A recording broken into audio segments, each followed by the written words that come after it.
Hello, everyone. This is Marita, one who catches lightning, with the Path of Ish podcast, Walking with Our Shadow, where we share ancient indigenous teachings of remembrance, all so we can walk and learn how to walk a path of radical self-love.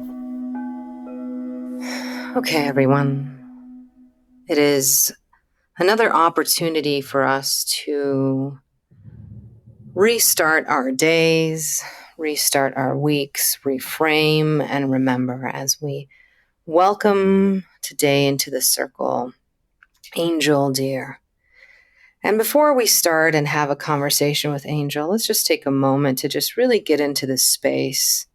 And if you have a practice of welcoming the directions, you have the practice of just sitting in silence, find your way to this circle as we greet this new opportunity and this new friend, Angell. Hello, Angell. How are you? Hello. Good. How are you doing today? I am well. I'm super excited that you have joined our circle today. And our first question, as you know, is we would love for you to share with us your creation story. It's an interesting question. I'm sure you've heard that before. I'm originally, coming from an island that's in the Mediterranean Sea called Corsica. That's where my ancestors are from. And I believe that we are, shaped a lot by our ancestors and the land we come from. And definitely for me, there is always a tender spot in my heart for that place and my connection to that place. And despite I've been, living in the US now for more than 20 years and lived in other countries, lived in many different lands, I feel that this land is still informing me in many ways and informing my stories, informing my co-creation with spirit constantly. And I believe that what brought me to that work 15, 20 years ago was in fact echoes from things I heard, maybe not always consciously from that land. And there was a presence of this desire to be of service, to do that work of weaving with spirits and with others, to co-create together. And I feel that some days strongly than others, but at the moment, I guess maybe because it's the winter time and I get to slow down a little bit, which for me is an exercise. But I definitely do miss this land and miss the being there. And I can also feel that even by being, on the other side of the ocean and far away from it, it's very much alive in every cells of my body. And I really believe that most of the things I do are informed by that. And that creation story that's unfolding is informed by something that is invisible and often that I don't perceive, right? And that I don't even know it's co-creating for me in the background. That's beautiful. I understand what you mean. I was born in Mexico, and it is so alive in me every day, being from that place, and as you said, co-creating. Now, I love that you use the word co-creation. I recently did a few podcasts on just like really what are we looking at when we're looking at co-creation and biodiversity. And in your own words, when you are speaking of co-creation, what does that mean to you? How does that feel? What does that look like? Well, it's an acknowledgement that I am in relation, right? That Whatever I do, every breath I take, every cell in my body, every even chemical processes, not even just my dreams or my thoughts, but even my physical matter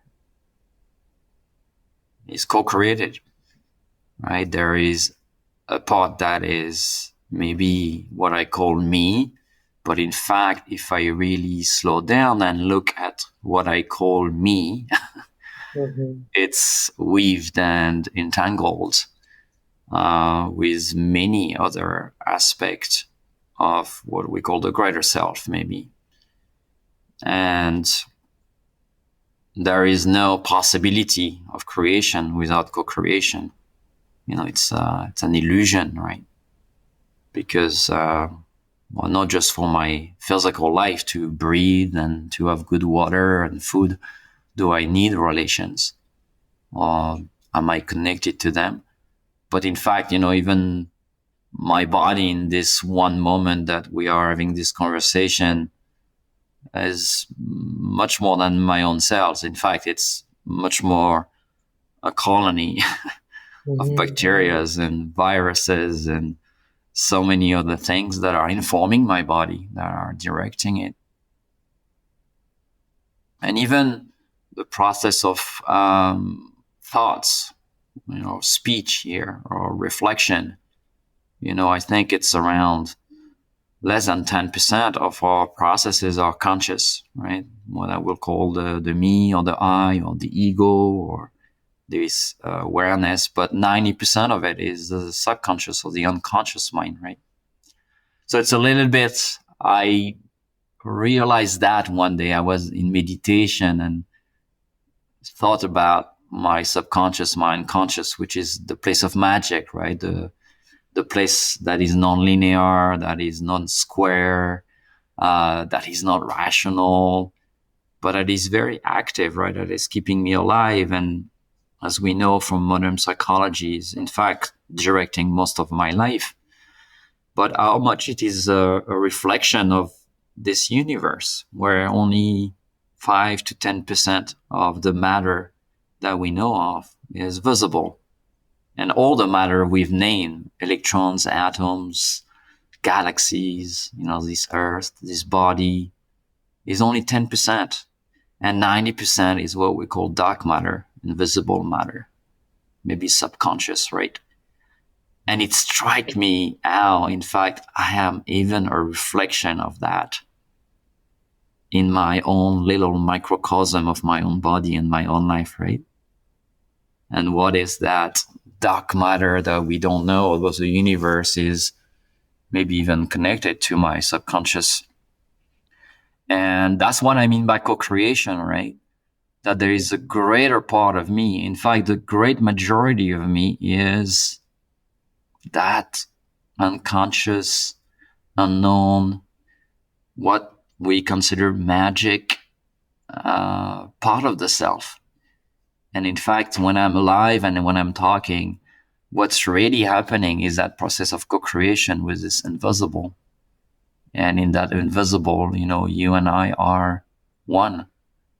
You and I are probably much more entangled and weaved together than we will ever know. Mm.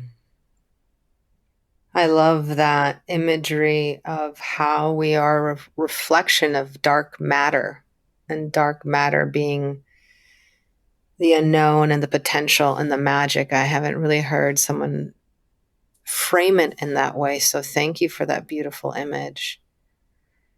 Now, as we entangle in this dark matter, recognizing that we are all connected in the unknown, how do you speak to people and what they do know? To reach, to stay curious, to not be afraid of the unknown. We live in a Western society that focuses on really living in competition, and not co-creation. So how do you, I know you teach and you have academies, how do you teach people to switch, to cross that bridge from the Western world of living things and really accept their dark matter possibility? It's a good question.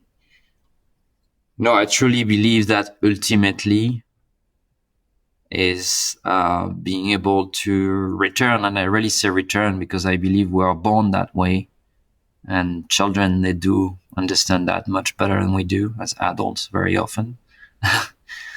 That we do need to return to loving the questions, Mm. loving the space that are unknown. For me, is loving the questions, right? Once I answer what I think I know, once I have a conscious thought, basically I'm already in such a contracted form, in limited possibilities, right? If I show you a beautiful leaf of a tree without asking you any question and just asking you to observe the vastness of your experience is infinite, right? It's immense. It's in fact so beyond words that if I ask you to describe the leaf, you will never be able to put the words to really properly describe what you are experiencing just by observation, right? By feeling, by the non-visible.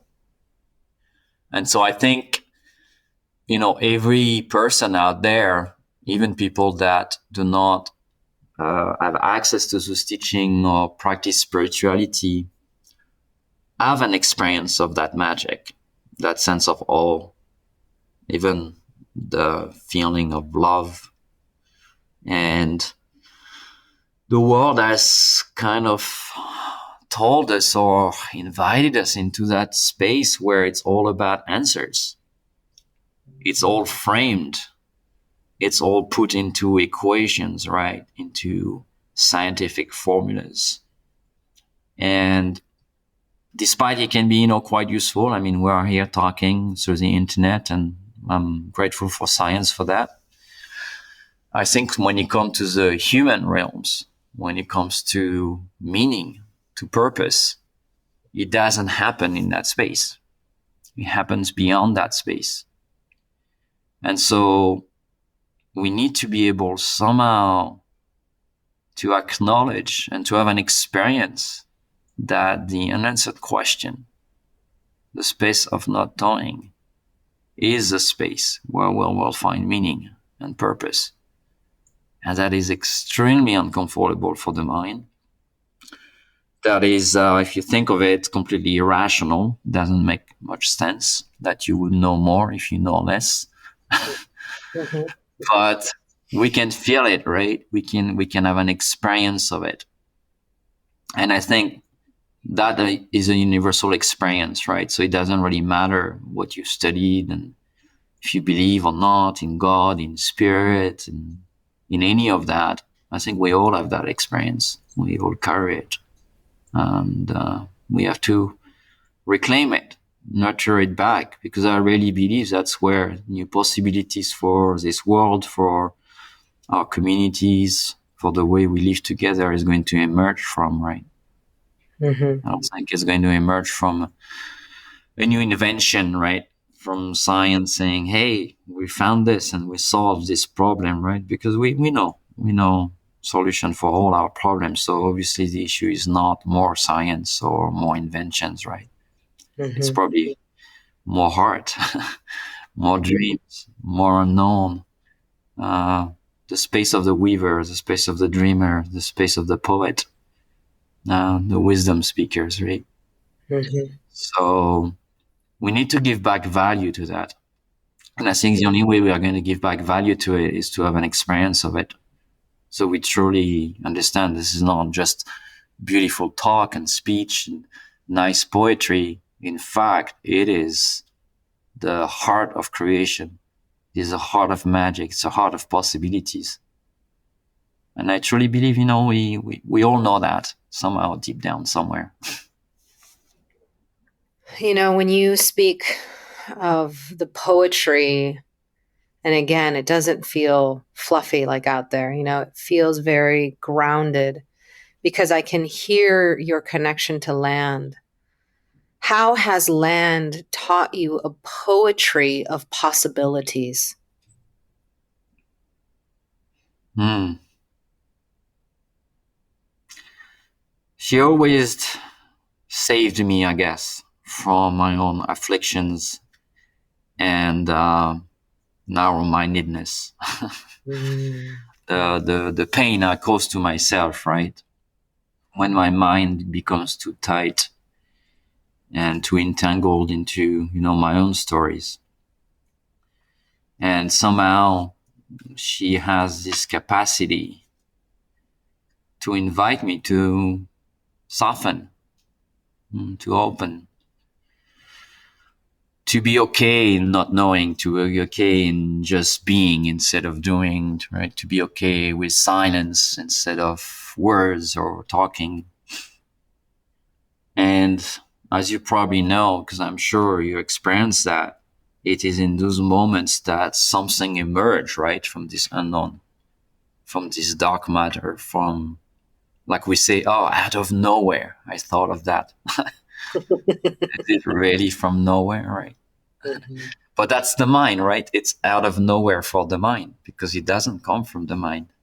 mm, And I think the land has this amazing capacity to give that to us if we allow it, right? If we call for it, and if we nurture relationship, right? I think we also need to be mindful to not transform lands in another product that we consume because we are stressed and we need to go for a weekend in nature, and that's great, right? It will probably help you distress, but is that proper relationship if it's this one-way street, or if I'm consuming it, right, for just my own need? And I think for me, I've been taking care of this land I'm on for, almost 15 years now. If there's one thing she taught me is that, yeah, she gives a lot. Yes, she embodies abundance and she gives me way more than in fact I can even dream of or use or things like that. But there's also a greater gift that comes when I am in true service of her, not for myself, not just because I enjoy it, not just because it's beautiful, not just because I can forage, my mushroom and my food, or grow my veggies, right? But just because we're in a relationship, right? It's like with a friend, right? Am I going to nurture or call that person just every time I don't feel good and I feel stressed, or am I going to also give beyond myself, beyond any immediate rewards, just because I care? beautiful. I'd love to play a little bit with just this feeling that I have arising as you're talking about this, because there's, as someone who's worked the land and continues to work the land, there's this amazing lesson of practicality that it has. Mm-hmm. And it's funny because we think that poetry isn't practical, that these things have to be so, again, unknown, that there aren't simple answers. And so I'd love to just kind of explore, like, how has the land taught you that weaving of poetry and practicality? Well, I think speaking of practicality, I think nature in general, is ruthless, right? It Yeah. doesn't have, Yeah. it doesn't, it doesn't care for me, right? More than anything else, right? It does its things, right? And you can be a lover of nature and go for a beautiful hike somewhere and being eaten by a mountain lion, right? Mhm. Mhm. And there's no anger there. Mhm. There is no judgment of you, or it's not that he doesn't recognize, what you've done. but literally there is not maybe that romanticized version of nature that we often have in the West, right? Mm-hmm. And Mm-hmm. anybody that has done vision quest or deep nature immersions know how it is unforgiving, right? Because it has its own laws, Mm-hmm. and if we are disconnected from it and have forgotten how to listen and how to be in a relationship, well, we won't be part of that system, right? That system very quickly will take our life, simple as that. Um, so I think it's, for me, it brings me back to, yeah, that notion of practicality. That's how I see it, right? It's very, very straightforward. Mm-hmm. you know, it's, yeah, it doesn't have ego and it doesn't have a specific agenda towards me, right? Mm-hmm. Not more than the deer or the bird, right? Or the mushroom, right? Mm-hmm. I'm just one element of many on that land. And I think, yeah, land reminded me of that. But when we slow down, once I think we go beyond just that kind of practical aspect of it, and that there's also in that ferocity, in that unapologetic way of being, a lot of poetry in it, a lot of magic, a lot of stories. In fact, the land, carries all those old stories and of people, of animals, and ancient times. And yeah, she's that broad. That's how I feel it, right? She can be that ruthless mother, and she also can be the witch, the wizard, right? The poet. She can be that, give us that space too, right? But she's never one or the other. She's always both all the time, right? So many archetypes and elements dwell in nature and are always constantly alive, right? And I guess as a seeker, as the one that enters that space, we need to be aware of all those aspects, right? We need to build a relationship with all of that, not just one aspect of it. That will prevent us, I think, from seeing it as an object or a relationship that is quite unique, right? It's like a person, right? People have different sides, facets, right? There's a mystery to everyone, right?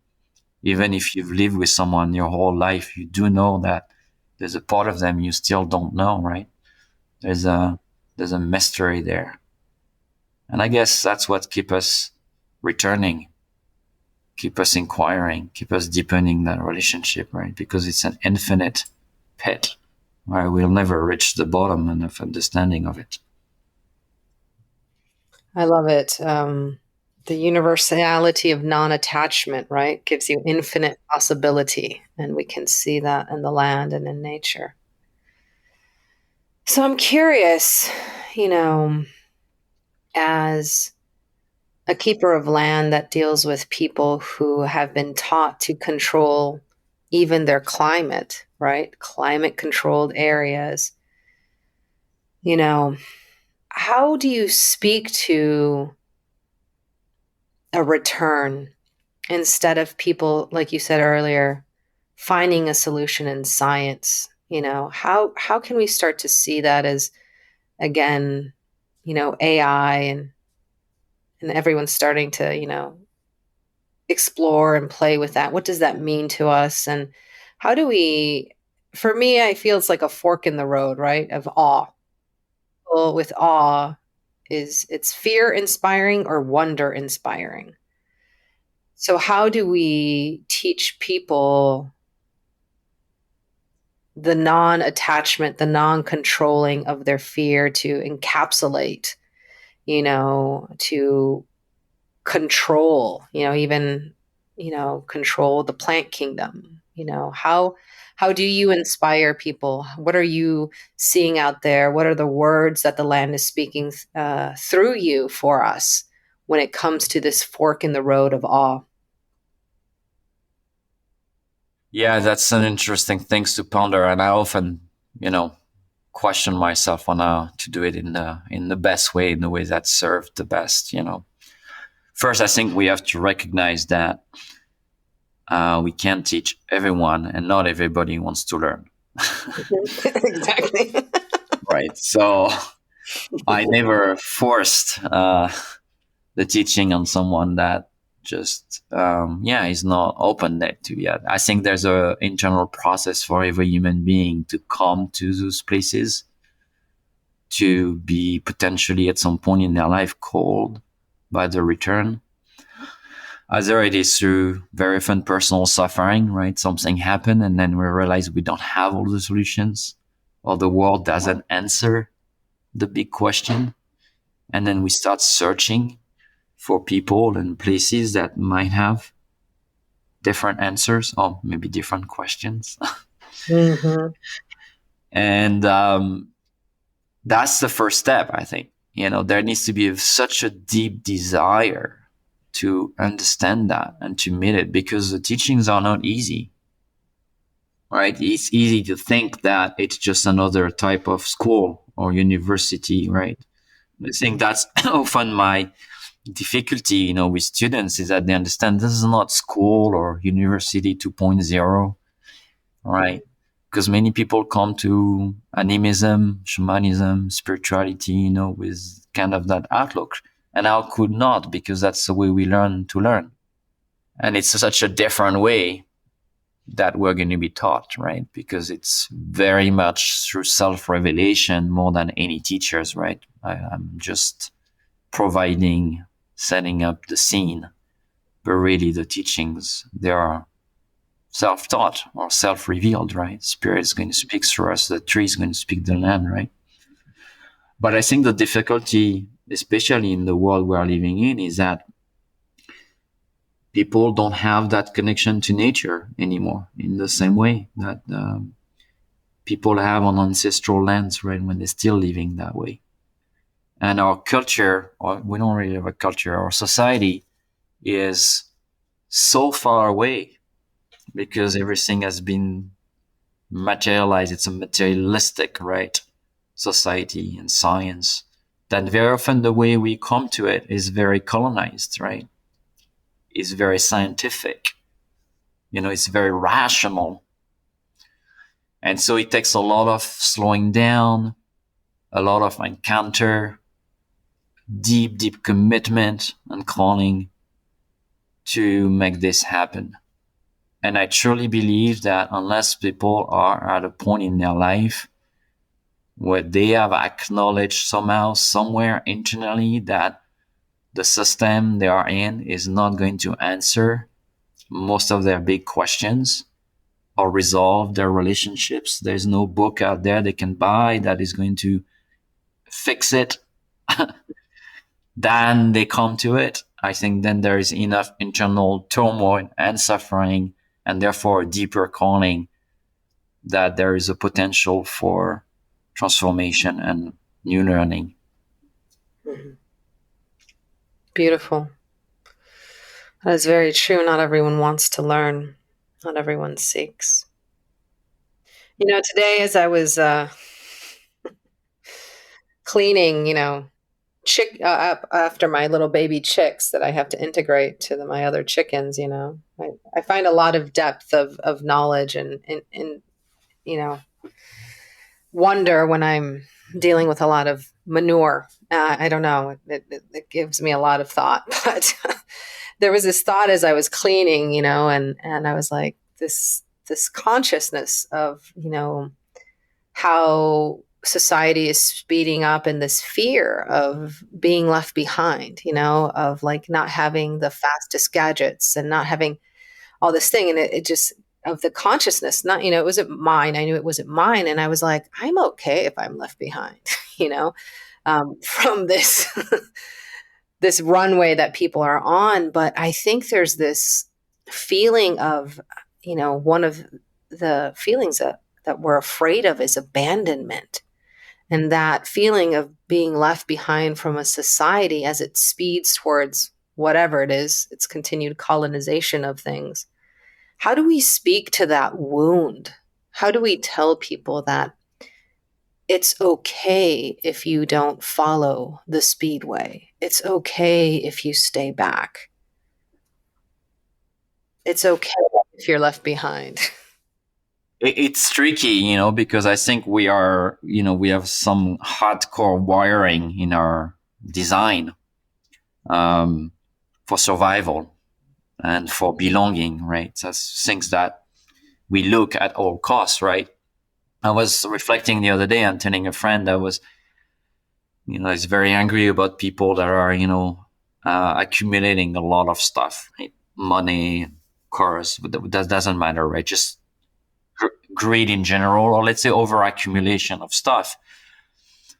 And I was reflecting that it comes from this very ancient wiring of survival, right? Because the more I have food and the more I have a shelter and the more I have things, right, the more chance I have to survive in case of, bad weather or apocalypse or however you see it, right? And so, a lot of people accumulate money, for example, without understanding that it comes from, something that is hardwired in us, that we all wants to feel that we are safe enough to provide for ourselves, for our family members, right? And you could say that, that's probably healthy, right? That we have this feeling that we need to be able to survive and take care of each other's, right? But obviously, today it has taken just a disproportionate uh, size that it creates problems for others, and it is not, any more healthy to do that. So you pair that with our need for belonging, all right? That goes from being in social connection with others, but also very often that is very weaved and intertwined into our unresolved wounds of, not being seen, not being heard, not being held. And so we are desperate, for connection. And I think when you pair that, people therefore, very often stay in systems, either family or cultural or society or jobs that are not answering, their purpose, that are not making them truly happy. But those ancient wiring of belonging and survival are so strong that people are not going to change or quit, right? And so they are trapped in this race, right, of more, of the newest thing or of all of that, right? And I don't think people can really get out of this fast train unless they really heal and see what is it that they're really running away from. What it would happen if you were to slow down, if you were not distracted the whole day by X, Y, and Z. And most people don't have the tool to even sit with whatever is there, right? I think that's also the reality because we live in a society that carry a lot of trauma, still creating a lot of it too on top of it. And it's not easy to feel our bodies. And if we can't feel them, well, there's the next escape, the next movie, the next phone, the next, gadget that's going to allow you to keep going, right? Avoiding. So I don't even know where we start because it's so embedded at so many levels of our society that it's going to take a while that people, have those tools and feel that not only it is safe and possible, but in fact there is greater meaning for their life and greater joy and happiness that is possible and in a different way. Yes, what kind of playing here with what direction I kind of want to go with two directions because I feel that in part, one of the things that we learn or that we need to learn as a society is how to grieve, Mm-hmm. because we haven't learned how to do that, how to let go. And um, And it kind of brings me back to, the whole letting go and left behind to, we have now this term that we have embraced in Western modernity of sustainability. And we are putting the stamp of sustainability on saying we are in good relation, to land. But, I've spoken to a lot of elders and they hate the word, because they don't believe that sustainability goes into co-creation, doesn't go into reciprocity, that it just is about maintaining the status quo. So how, in your own words, can we, go beyond this sustaining, as you said, this, taking care of you and yours, and really go into relationship and reciprocity? Well, first, I think, the biggest thing is we need to really acknowledge the depth of sickness in the system.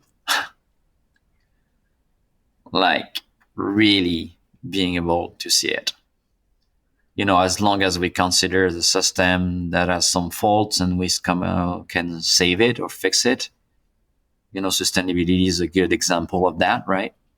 Let's just make a greener product. Let's just make, something that has less impact somehow on the environment. But we're not changing our behavior and the way we relate to each other and to land. And we're not really assessing what's really is the problem behind all that. Then, we're going to be in a world that is, a complete desert with only green products everywhere. But just more product, right? Same product, I think, that often makes me laugh because, we buy products to get good conscience that may be a little bit better for the environment, but it's still highly problematic on the way it's made, right?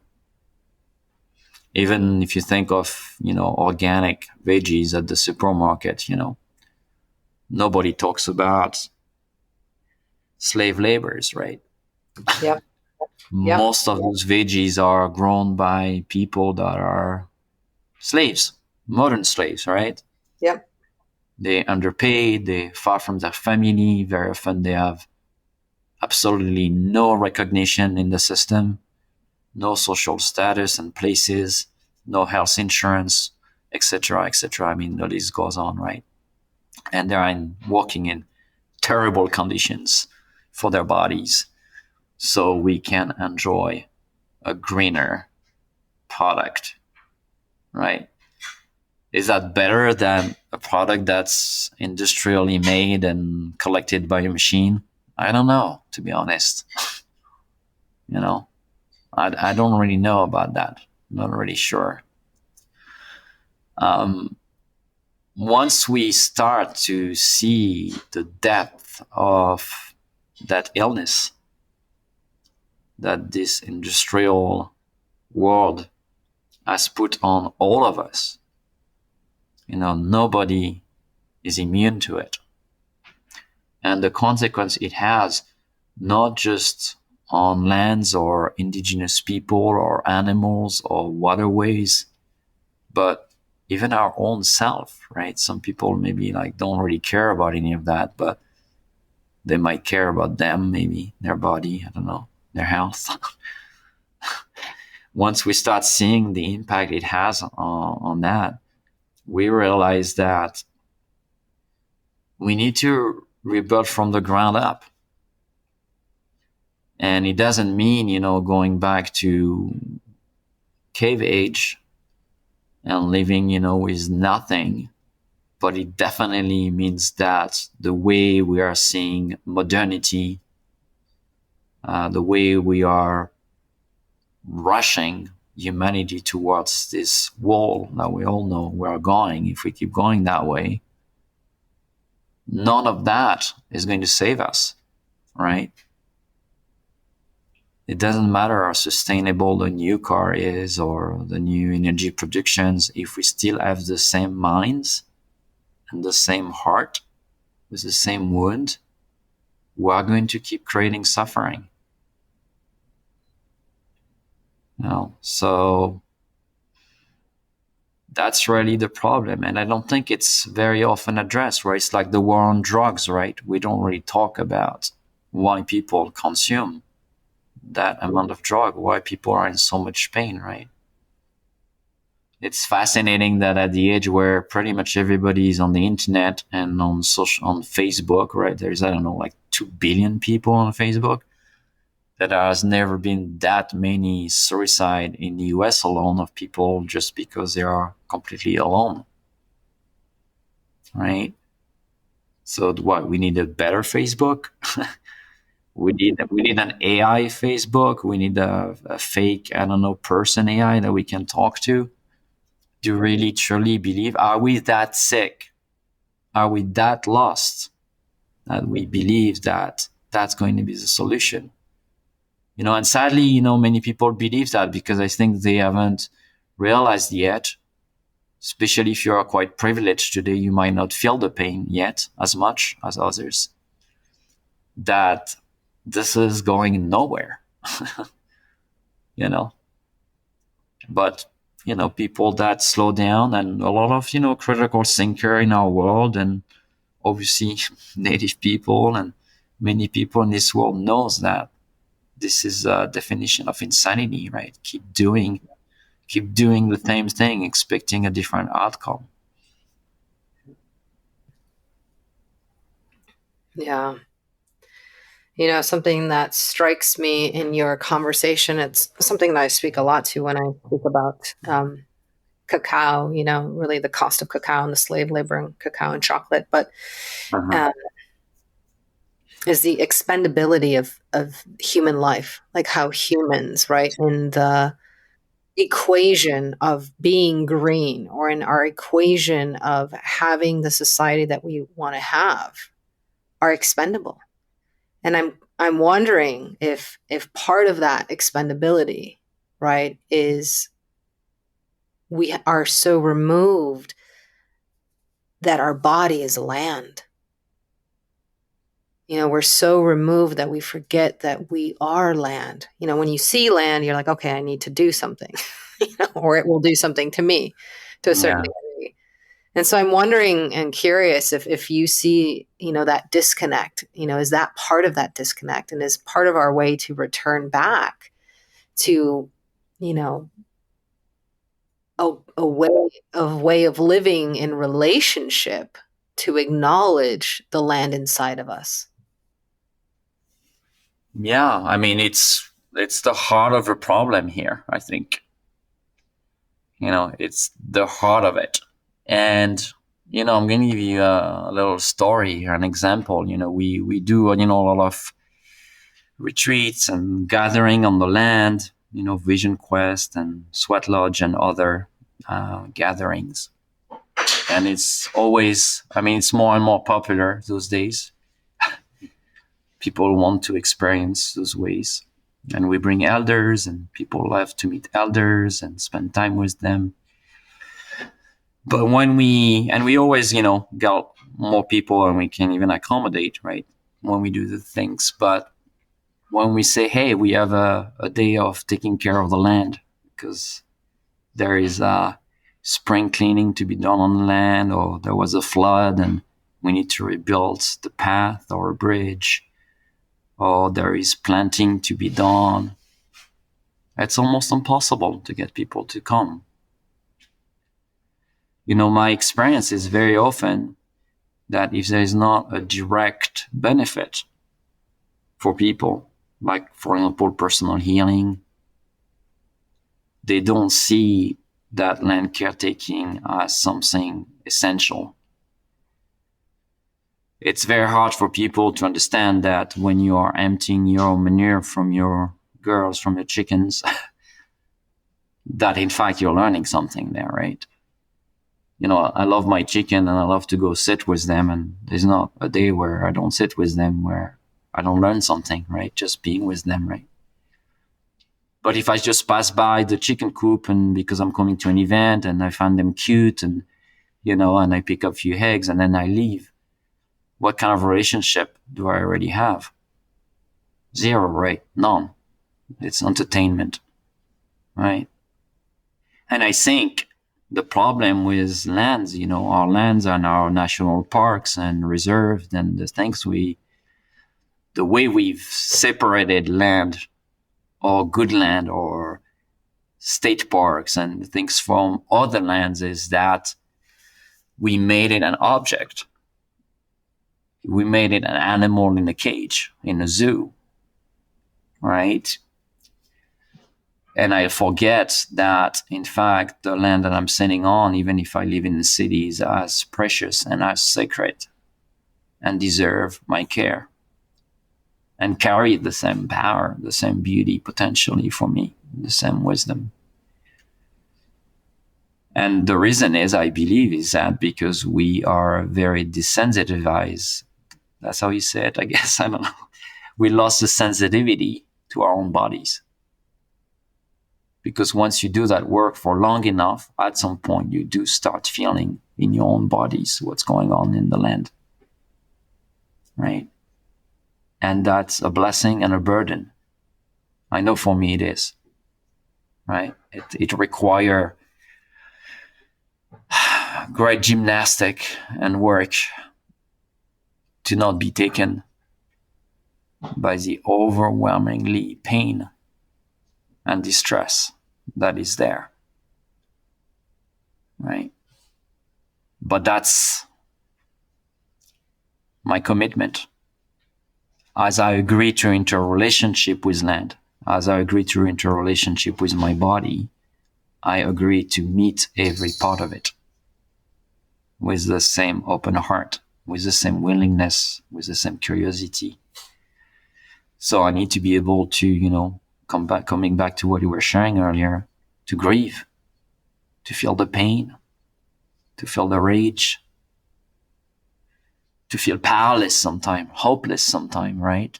I need to be able to feel all those feelings, because if not, my actions are going to be disconnected from the roots of the problem. And I'm going to speak from a very narrow-minded place of ego and human-centered solutions, which is also another problem when it comes to land. It's very human-centered, right? What do we do, state park and national parks, and why do we, rebuild the lands or rewild the lands? Very often it's for us, right?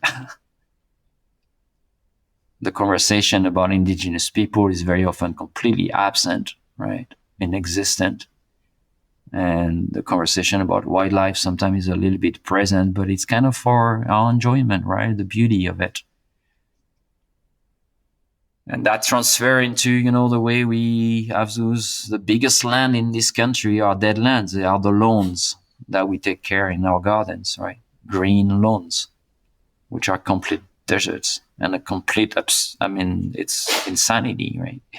It makes no sense on the nature perspective, but aesthetically, it's pleasing because it's in order, right? It's clean. There's nothing that doesn't belong, right? And that's very much how we relate with ourselves and with each others. We're very afraid of the wild when it comes to the wild inside ourselves and therefore out there. We're very afraid of what's different, voices that we don't understand, because we're afraid of the voices we don't understand in ourselves. So there's no return to land without returning to our somatic sensibility, sensations. There is no capacity to heal the land that will last if we don't heal our bodies and the connection to each other's, right?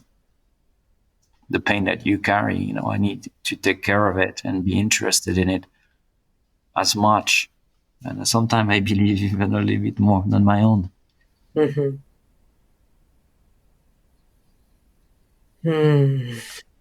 Beautiful. As we find ourselves close to the close of this circle, I hope to be able to speak to you more, Angel, in other circles again here and in other places. But I'd love for you to share with everyone listening around the world how to support your land, how can they join in? What programs do you have? What cleaning projects do you have that you need help? Yeah. Well, first we have animals and bees and and a lot of we have a women's garden with medicinal herbs. We grow food. We probably have replanted over 600 or 700 native trees and plants and bushes and berries. Um, so first, the biggest thing, very often we need help. Well, we need people to just come, even for a day, right?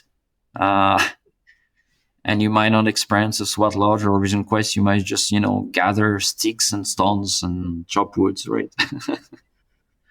So I think for us, that's, one thing that is very undervalued by people, I think, is that those experiences of you being on the land and collecting branches and fixing the bird houses. It might be a moment when you do that and the dark matter inside of you starts speaking something you haven't never heard before. So don't see that as separated from your own healing, from your own transformation. In fact, I think it's essential.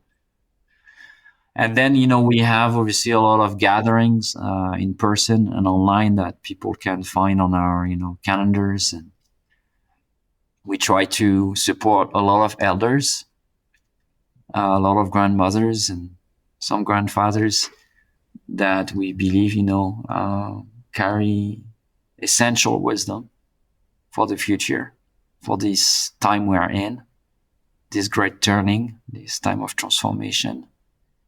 And so any support that people can provide, either by coming to our events or sending donations, 100% of what we get here is going back to the land, right? It's going back to the people of the land. So, yeah, whatever people feel called to, there's always a place for you here. And we always definitely need some hands and some hearts. Mm-hmm. Beautiful. Well, I hope one day to come visit, and I would love that. Yeah. Yeah, I'll do anything. It's how you get to know the land, right? I put you in charge of chickens. No, you have chickens. Yeah. Yeah. They are so much fun. They are. Oh my God. So much going on with chickens. We have a peahen too, and we just put a mirror up for her, and she is just loving her self-reflection, I love them. They're so amazing. They are.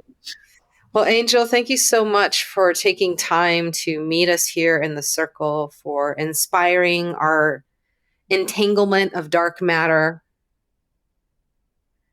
knowing that as we sit with the unknown, we can sit with the universality of it, of all of our feelings, and that there's space for us there. So thank you, my friend, and many blessings to you and your people and your land and all your work. Thank you so much. Thank you so much for the opportunity to be here, and everybody that is listening to this talk. And yeah, thank you for the work you do too. I know you're very essential in this great work of transformation. So I honor you in this. I honor you, and I'm glad that we are walking together. Once again, it is with deepest gratitude that I bow to you for joining me on this podcast, this episode, this circle, this plática, this meditation, this remembering. I hope that you have stayed curious. I hope to see you in the circle again next week. So make sure that you like or follow. Until then, may you be blessed with abundance of peace and radical self-love.